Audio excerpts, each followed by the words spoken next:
निवेदन करने आए हैं मुख्यमंत्री सर से और तेजस्वी सर से कि सर हम लोगों के पद को इज्जत के साथ और सम्मान के साथ पुनः बहाल कीजिए और हम लोग जहां भी सेवा लीजिएगा, चाहे कोरोना का हो चाहे कोई भी विपदा का हो, हम आगे बढ़ के देश सेवा के लिए पहले भी थे और हमेशा हैं और हमेशा काम करवा करके संविदा कर्मी के तहत बहाल करके 3 साल काम करवा करके अभी रोड पे ला दिया गया है। क्यों सर, क्यों? हम लोग का आखिर ऐसा क्या गुनाह कर दिया हमने?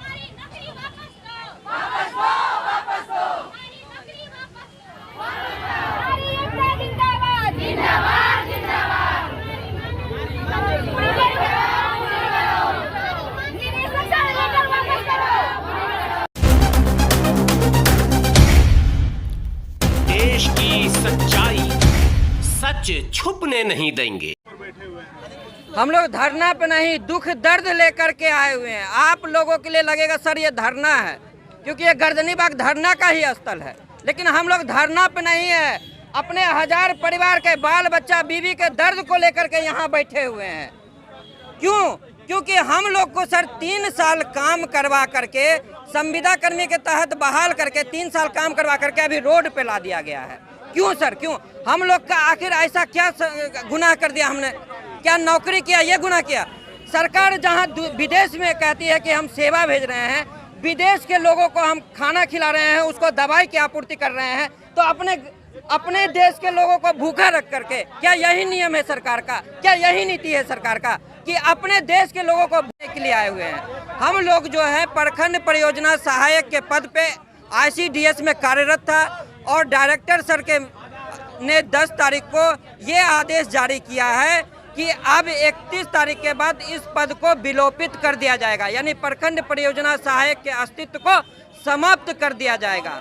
हम बस यही निवेदन करने आए हैं मुख्यमंत्री सर से और तेजस्वी सर से कि सर हम लोगों के पद को इज्जत के साथ और सम्मान के साथ पुनः बहाल कीजिए और हम लोग जहां भी सेवा लीजिएगा, चाहे कोरोना का हो चाहे कोई भी विपदा का हो, हम आगे बढ़ के देश सेवा के लिए पहले भी थे और हमेशा हैं और हमेशा रहेंगे। एक सवाल ये है, अगर इस तरह से अगर निकाला जाएगा तो लोग कैसे?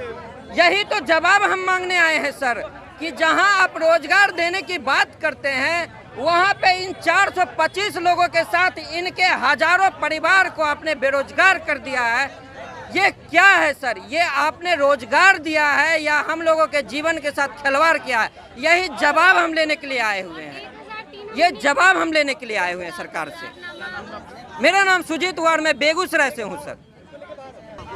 1003 इकरारनामा एक होता है जो संविदा कर्मी साइन करते हैं, उस पर हमसे साइन करवाया गया था और इसमें ये बाकायदा लिखा हुआ है कि मान लीजिए कि स्कीम अगर ख़त्म होती है, हालांकि जिस स्कीम के तहत हम लोग बहाल हुए थे वो तो ख़त्म हो भी नहीं रही है, फिर भी अगर ये स्कीम ख़त्म होती है तो हमारा समायोजन किया जाए। तो हमारा आज डिमांड यही है कि ठीक है, अगर स्टेट गवर्नमेंट हमें नहीं रखना चाहती है कोई नहीं, तो हमारा दूसरे इतने सारे विभाग, वो इतने सारे पद जो है वो रिक्त है, तो हमें आप दूसरी जगह समायोजित कर दीजिए।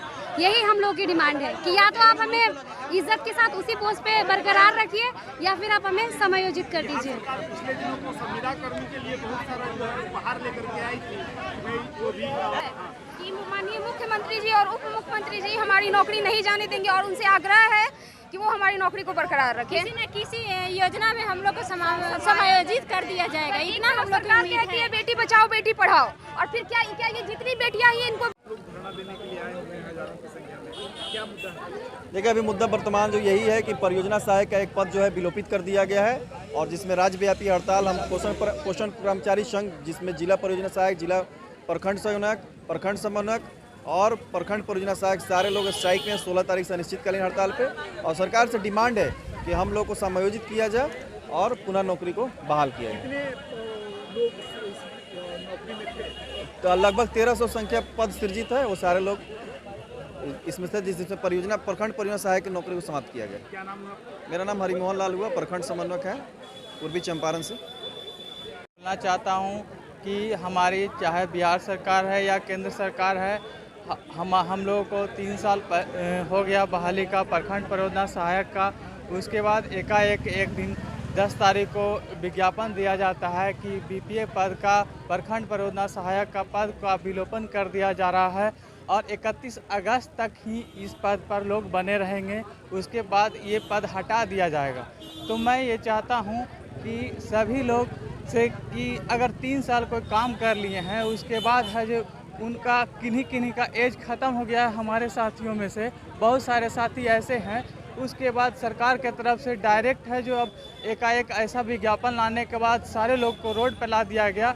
हम लोग कहाँ हमारे साथी और हम लोग कहाँ जाएंगे इस परिस्थिति में, जब उन लोगों का एज है जो कहीं फार्म भरने लायक, आवेदन भरने लायक नहीं बचा है। उनके साथ है जो हम लोगों के साथ हमारा परिवार भी जुड़ा हुआ है। तो हम लोग ऐसे स्थिति में कहाँ जाएंगे, किनके पास जाएंगे?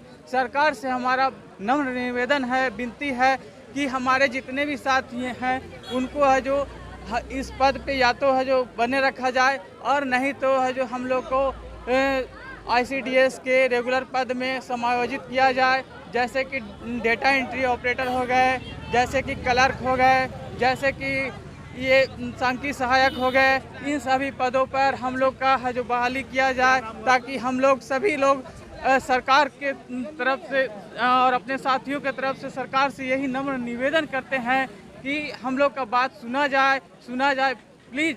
हम लोग बहुत है जो आप लोग पे आश्रित हैं। हमारे है जो नए मंत्रिमंडल का जो गठन हुआ है, हमारे तेजस्वी मंत्री जी जो आए हैं, माननीय मोदी जी जो भी हैं प्रधानमंत्री, हम सबसे आग्रह करना चाहते हैं ताकि ये जो हम लोग का पद को है नहीं हटाया जाए, एक रिक्वेस्ट को हम लोग को समझा जाए। हम लोग को जो भी है जो हमारी महिला साथी हैं, हमारे पुरुष साथी हैं, हमारा नाम राजेश कुमार है और मैं काम कर रहा हूँ इस पद पर। हम गया जिले से आए हैं और हम अपने सभी साथियों की तरफ से एक सरकार को रिक्वेस्ट करना चाहते हैं कि हमारी बातों को माना जाए, हमारी बातों को नज़रअंदाज न किया जाए। 3 साल काम कर लेने के बाद सभी साथियों को एकाएक हटा देना यह कहाँ तक उचित है?